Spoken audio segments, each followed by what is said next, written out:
All right, welcome. Welcome to this review session. Professor Garrett Puhol, as you know, and welcome back. This is an optional review session. I'll be recording it and I'll also be posting the recording as well. But I've noticed I haven't gotten that many students, coming in at office hours. So I thought I would do a review session in addition to office hours as well. And then let me go ahead and make sure this is off over here. And this is the 10-minute version. So I'm just trying to, all right, great. So let's go ahead and jump in. And what I thought I would do is, first of all, welcome everyone back. We've had a roller coaster of a semester. If any of you are in the Thursday sections, we'll be this Thursday, we'll do the third lab on the law of ideas. We'll do that via Zoom, as I will be in Chicago attending an academic conference on constitutional law. And for those of you in the Tuesday section or prefer the Tuesday sections, our next class will meet next Tuesday, and we'll see whether it will be, if there's a preference for Zoom or in person. With Zoom, I can record and make it available to everybody. If anybody prefers the in-person, the Thursday section for Lab 4 will be in person 2 weeks from this Thursday. But I'll continue updating the homepage of the course every Monday. Okay, great. Without further ado, just buying some time, get people on the Zoom call. Let me go ahead and let me do this. Let me do a screen share so I can just show you, go over the guidelines, in a visual way with the final project, and make sure that I don't skip anything on my end as well. Let me just pull up the course homepage, and all right, great. And I will post a link on the course homepage as well. I just realized I should be doing that. One more point too, if we do get disconnected, I have a backup device. And so, just stay on the line and I'll activate the backup device. But this way, with my regular computer, I can do a screen share. All right, let's go ahead then and jump in. And also, I'll go over these guidelines and then open it up for questions, comments, or concerns. All right.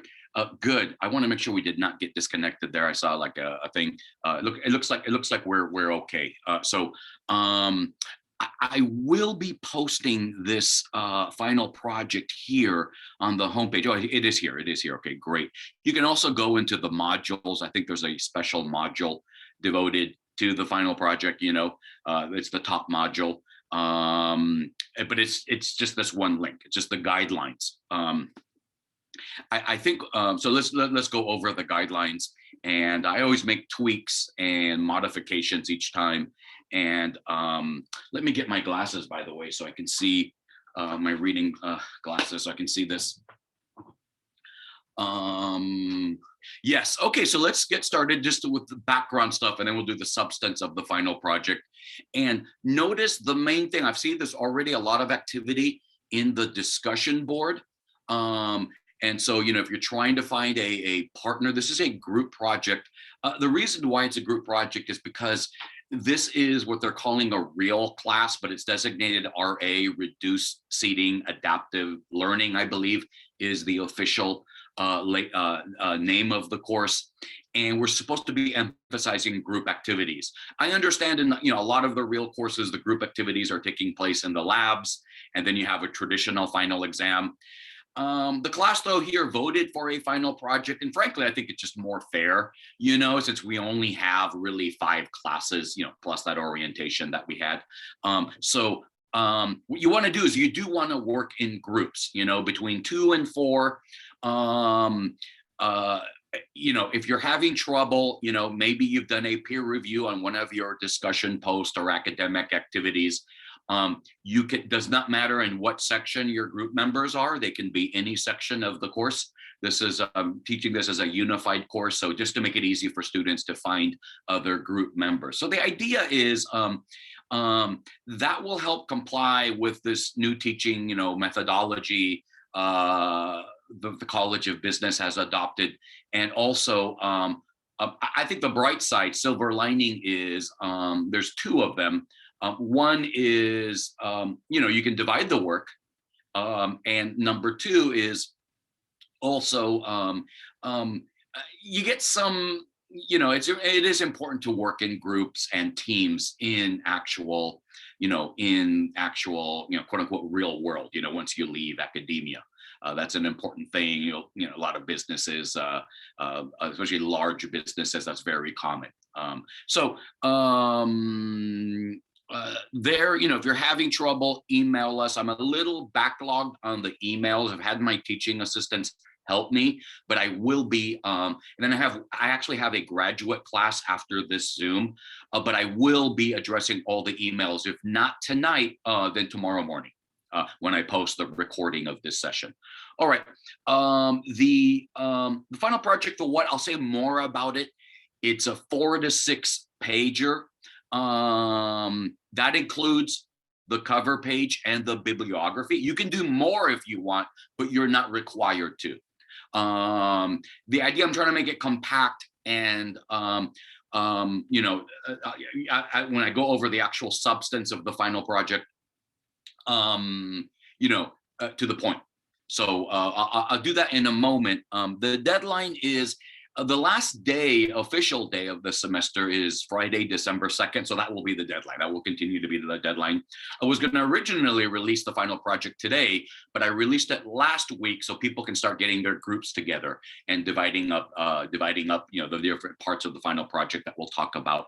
The other thing is, no matter how many people are in your group, whether it's 2, 3, 4, however many people are in your group, each group member will upload, it'll be identical copies, but you'll be uploading that just on our end to make sure everybody receives a grade.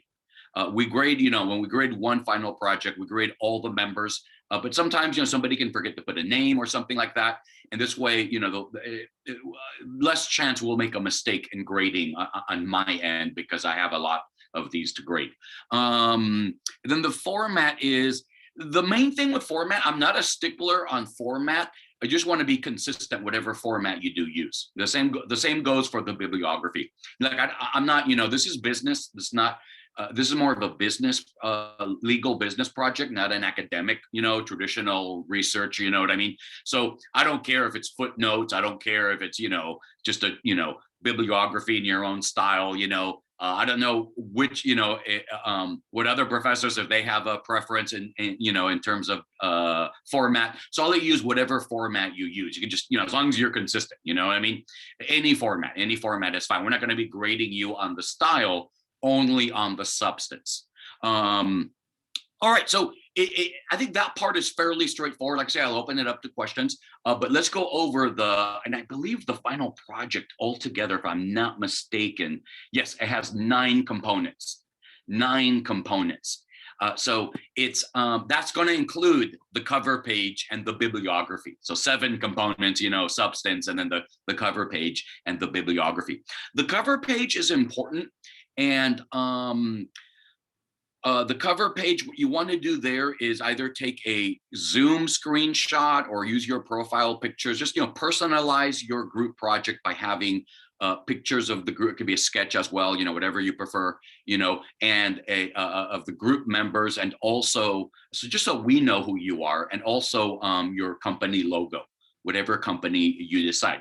I'm getting a little ahead to part 2, but what it is every group will pick a company, and then that's the report will be on this company. Let's do part 2 now, the substance, and part 2 is, select a business firm. Normally, one tweak I made here, I used to make this a Fortune 500 company, but it can be any business that you would like to work for in the world, ideally, or that your group, if you have a shared interest, it could be an accounting firm, KPMG, or, whatever, Arthur and Young, if you're finance, Goldman Sachs, you know what I mean? If you're interested in the sports world, maybe you want to work at the NBA commissioner's office, or the Orlando Magic front office, or something like that. You pick, the group as a whole, the idea is pick something that there's a shared interest. The other, and really what you want to do there, and the purpose here is think about what you'd like to do after college, in terms of not just what company you'd like to work for, but also what industry. You know what I mean? Ideally, new companies, we don't even know might be created from here to there, and new industries might be created as well. But given the existing landscape, what industry and what business firm, so the idea there is that by allowing the group to choose a business, you can choose one that you're truly interested in. That's the idea there. So a lot of flexibility. But the idea is, and here I should say, the deeper thing I'm trying to do here is two things: get you to think about, everyone to think about, what would you like to be doing ideally after college, and then what this group project is designed to do is to help you get a step closer to that goal, and because this is something that ideally, you could even attach to your resume, or use, what you learn in this project to write a very good, strong cover letter, individualized to that company. At the very least, you can say that you've done research about the company, or, and even if it's a different company, but, in the same industry, you can use this knowledge to help you achieve your own goals, long after this course is gone, and, other things, you take other courses and other things that are going on. So that's the idea here. That's why there's complete flexibility in your choosing, the group choosing what business, they would ideally, group members would like to, join or work for, if you could have any choice, in the world. And so it's very flexible. You're an international student, you can pick a company from your, from your home country. If you want to live in another part of the United States and there's a company there that you like, you can do that as well. You have a lot of flexibility there so that you can use this project as a way of actually, like I say, get closer to what you'd like to do, what you'd like to accomplish. That's really the idea there. And I think by doing it that way, you might have a little bit more fun. All right. Now, I do recommend, though, the larger the company, the easier it will be to find all this information. So, okay, if you Google it, if you Wikipedia it, if you Bloomberg it, a lot of these, resources out there on the internet.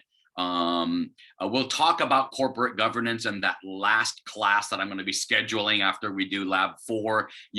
But for now, what I just want you to tell me is, who the Chief Executive Officer is, or CEO, and how long they've been CEO, and also what their salary is. And the idea is you get some idea that a lot of these CEOs are just making astronomical salaries. One of the issues we'll see in our very last lab is, business ethics, legislation. Should that be regulated? Right now, corporations, publicly traded corporations, and of course, privately held corporations. I'll talk about that in the last lecture, but companies are allowed to pay whatever they want to their CEO as long as they disclose it, in their quarterly filings with the Securities and Exchange Commission.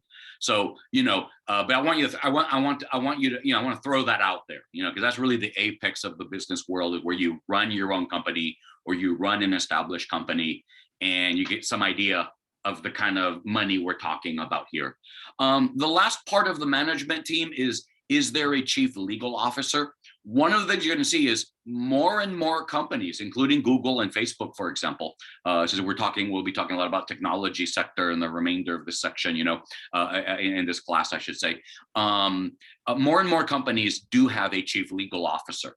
In fact, the chief legal officer for Facebook is a classmate of mine, Jennifer Newstead. We both went to law school together, and so I find that pretty amazing. That a classmate of mine is the top lawyer at a major company.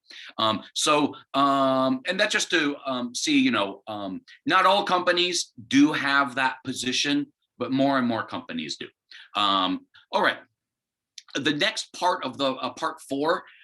Existing or pending legislation. This is the one that will take a lot of probably will be I think the most time consuming or the most research. Again, the larger the company, the easier it should be. But you see, this has 2 bullet points here. What is the single most important law? It could be state, federal, or international. Just pick one that applies to your business firm. And the way I put it is, what law does the company have to worry about the most? That's one way of looking at it. And then part two is what lobbying efforts is the company engaged in. Again, I talk about, oops, sorry about this. I almost knocked off my computer here. I'll talk about this in that last lecture. I'll talk about corporate governance and lobbying and things like that. Also raises some delicate ethical questions, but the point here is I want you to start thinking of companies, are not just, if you will, passive agents. Okay, we have to comply with the law. Which are the laws that we have to worry about the most? Companies also engage in lobbying. Often it's called rent seeking. If you're studying economics, try to get the law in their favor, or make changes to the law or repeal old laws. So I want you to think about that, how the company interacts with and that just takes us back to sources of law. Now, this depends, on the type of company, you choose. If you choose a big tech company, probably it's going to be one of these pending bills, you know what I mean? That are in Congress, about privacy, for example. But again, it's going to depend on the industry, that you choose, and then that will most likely, by the way, those 2 bullet points will overlap. The law that the company worries about the most, or that's most important to that company, it's possible that's the law that the company spends a lot of time and money trying to lobby to change or improve, or modify in some way, shape, way, or form. Now, here I'm not addressing the larger question when, is there a divergence in interest between business and society? That would go beyond the scope of this particular course. But I do want you to know, how laws, interact with a business firm. So that one I would say, is a substantive one. If you have any difficulties, email us. You know what I mean? I can help point you in the right direction. Again, the larger the company, the easier it will be. If anybody chooses Starbucks, for example, a good example would be unionization. There's a federal law, national relations, labor board, that would be a big issue, right? And Disney, all these companies that don't want to have a unionized labor force, you know what I mean? But a lot of the workers do want to unionize and enjoy the benefits of collective bargaining. So that would be, one example, that would probably apply to a lot of large companies, all right. Part 5 is litigation risk. This is what we're going to be talking about if you're in the Tuesday section in our next lab. Next Tuesday, I think it's going to be November 8th. That'll be, we'll talk about civil and criminal cases. Here, what is the most important lawsuit? It could be in the past, it could be a present, litigation, or it could be in the future, civil or criminal. That would affect the business of the future of the business firm, I should say. 2 things you want to do. I'll talk about this more in that next module, that next lab that I'll open up next week. But what side of the case is your company on? Are they the plaintiff? Are they suing? Or are they the defendant? Are they being sued? Give me your opinion. Do you think the case, if it's in the past, did it go to trial or was it settled out of court? If it's a present case or a future litigation risk, you get to decide. You pick what you think is the most serious litigation risk, then you'll tell me if you think this type of case would go to trial, would settle out of court. I'll explain how that works in that next module, in that next lab. And of course I'll record it, and do all that stuff. So you'll have all that information, because of the storm, we're kind of like one class behind schedule, which I apologize. It's like, so we're a little bit behind the 8 ball here, but I promise I'll address all of these things, by the time we're done with the course, so that's litigation risk. And notice litigation risk is different from legislation. Legislation is basically, what law that's already been enacted affects the company the most. Now that law might make it easier, for consumers or workers to sue the company, right? But litigation risk refers to an actual, lawsuit or potential lawsuit or one that occurred in the past. Again, the larger the company, the bigger that company is a target for people like John Morgan and Dan Newland, other plaintiff attorneys. So that information will be easier to find.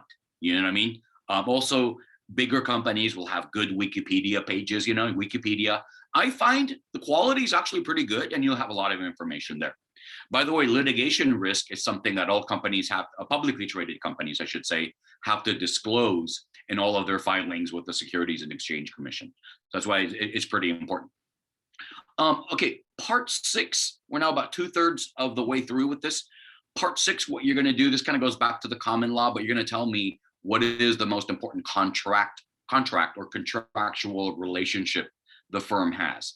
I emphasize contracts as a separate module because, or as a separate, element of this project, because basically business firms, that's a very standard definition. Business firms as nexus of contracts. Business firms have contractual relationships with its employees, with its customers, with its suppliers. Contracts are really important. So I just want you to tell me, in your opinion, what you think is the most important contract. It could be a supply contract, if it's an internet company, maybe it's the user agreement, terms of use, terms of service. You just use your judgment to tell me what you think that most important contract is. And the other thing with a contract, right, it takes two to have a contract, so who is the other party to the contract? When was the contract made? So basic facts about the contract. Again, larger publicly traded company, all this information has to be disclosed. You should have, the larger the company, the less difficult it will be to find the information. If you have difficulty, let me know. I can, help point you in the right direction via email. Last thing is, what problem is the contract designed to solve? Contracts are really useful tools for business getting things done. And so I just want to put that out there, because we looked at contracts more from the legal perspective. When is a promise legally enforceable? But generally speaking, like that PepsiCo case we saw with the jet, generally speaking, that's not going to be the issue. The issue is going to be, those are rare cases. The issue is generally there's a breach, and what is the, what is the remedy for the breach? Leading, possible to a possible lawsuit. But here, I just want you to think of contracts from just a business point of view, of a problem-solving device.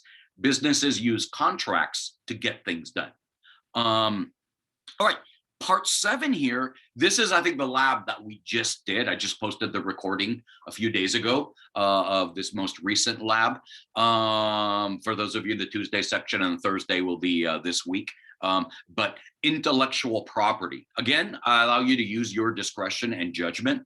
What is the company's most valuable intellectual property right?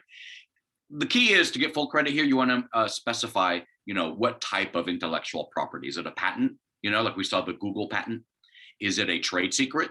Like a recipe or a computer code or something like that?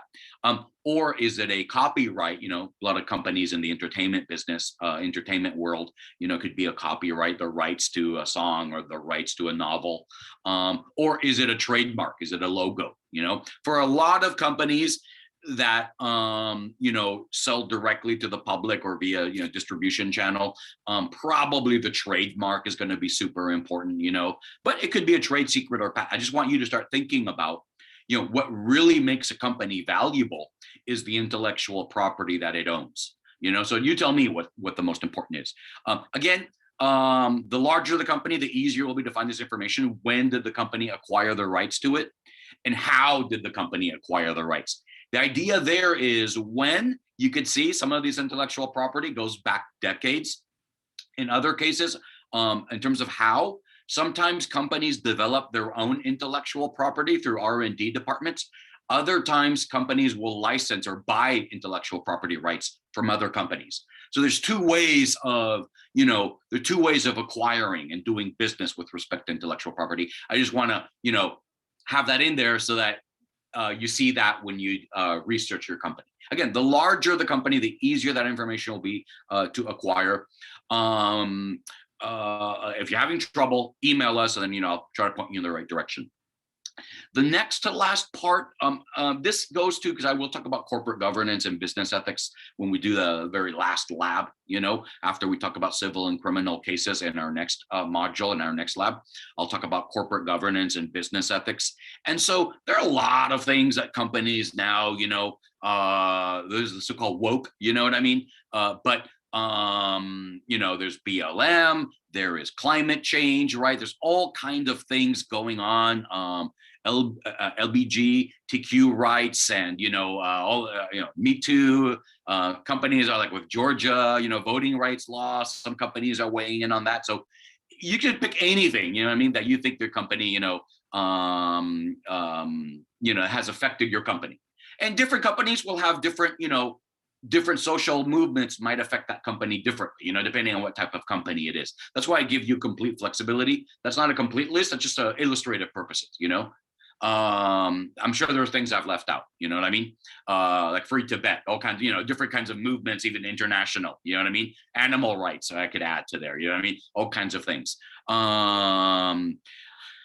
And then how has the business so which social movement, has been kind of like most impacted the business, and how has the business responded to it?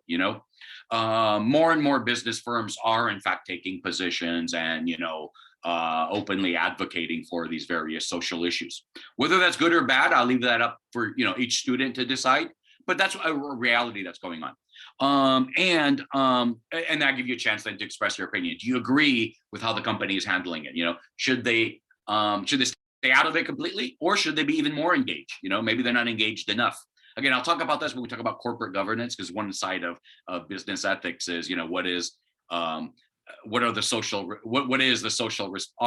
responsibilities of business. So what I will probably do is I'll move up that last lab, so that I can get it in before Thanksgiving, so that you have all the information. Because the idea of this final project is it's basically just applying everything you've learned in each of the modules or in each of the labs, since they coextensive, one lab per module, and just apply it to a company that you choose, and by the way, the last thing I forgot here is the bibliography. Here again, any format is fine, but just cite it. If you used Wikipedia, that's great. Just cite it. If you use Bloomberg, for example, or Dun and Bradstreet, wherever you get your information, maybe the Wall Street Journal, maybe just some internet site, just put it in there, because you always want to have your sources whenever you're doing work, you know what I mean? It's just important so people can look up your sources, so that's just part of, it's more of a formality, but I want you to get used to, thinking of your sources, because the idea is if you have to disclose your sources, right? And you find some website that maybe doesn't look shady, you might be reluctant to actually cite it, and use that information. Or, maybe they have inside information and it's valuable. You want to give them credit, attribution, because they provided you the information. So that's what the bibliography is there. It's just for more of a formality, so it's an actual report, complying with academic standards. Finally, the way this works, the submission, you'll notice it's not a discussion post. You don't just reply. I think you just upload, so you want to do just a traditional, I think it's docx, Microsoft Word document, or PDF is fine as well. PDF works as well. I think those are the two major formats, you know what I mean?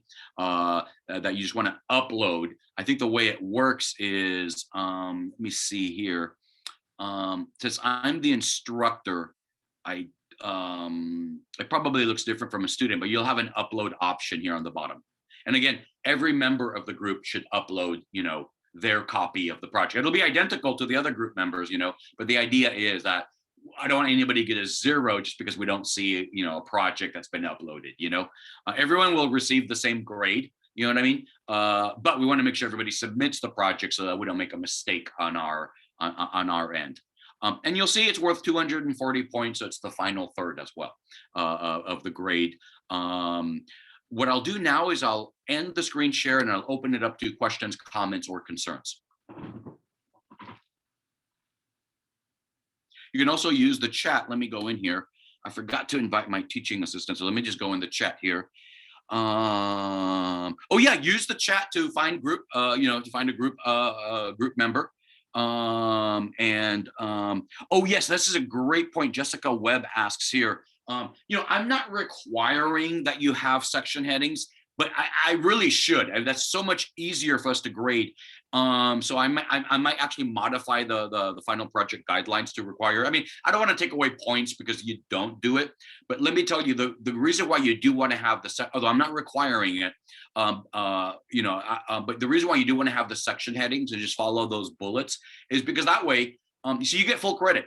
As long as you just address each of those points, we're not going to second guess what you think the most important contract is, for example, of the company you've chosen. We're not going to second guess what you think the most valuable intellectual property is, or what you think the most important legal case, you know what I mean? Or what the most important legislation law is, I want you to use some of your discretion to show you that, people, even the same company, could have difference of opinion as to what is the most important law or lawsuit or contract or intellectual property, et cetera, that affects that company, right? The one thing you get wrong is, if you get the wrong CEO or something, you know what I mean? Or, but by doing the bullet points and the section headings, though it's not technically required, you're less likely to miss points.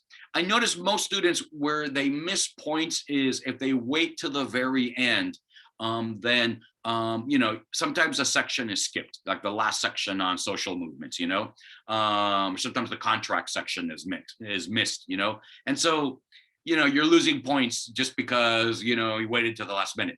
But, if you have at least 2 to 4 people in your group, it's the sweet spot. You can divide up these tasks. 3 would be perfect because there's 9 parts of the final project. 3, it can be divided, you know what I mean?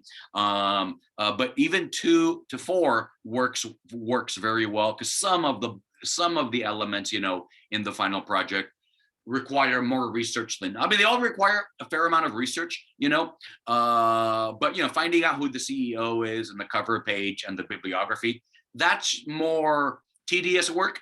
It's those other things, finding out, okay, what social movement is the most important, what IP is the most important, what contract, but the idea is you get to see that, each company is different, and each company will have a different relationship, different interaction in the so-called legal environment.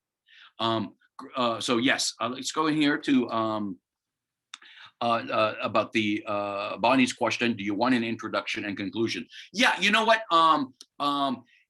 Excellent observation. I'm not requiring an introduction or conclusion. You'll notice that part 2, that select a business firm, that is pretty much the introduction, if you think about it, because there you just tell me, what the business is and why the group picked it. You know what I mean? So that will operate as an introduction, because remember, the most important thing here is, in the scheme of things, right? You know what I mean? Who cares, right? No, everybody, but for this assignment to be valuable, ideally you want group members that have, a similar shared interests, and that, want to go into a given industry or work for a given company. Then you'll get a lot out of this report, because then you could leverage that information, use that information to try to get an interview, or to try to, try to get an internship at that or a job at that company, and then use that information, in your interview, or in trying to get an interview in your cover letter, to distinguish yourself. Because most candidates, are not going to have that detailed research. So this is the idea here. And even if 2 groups pick the same company, right, there may be, different contracts, like a lot of times,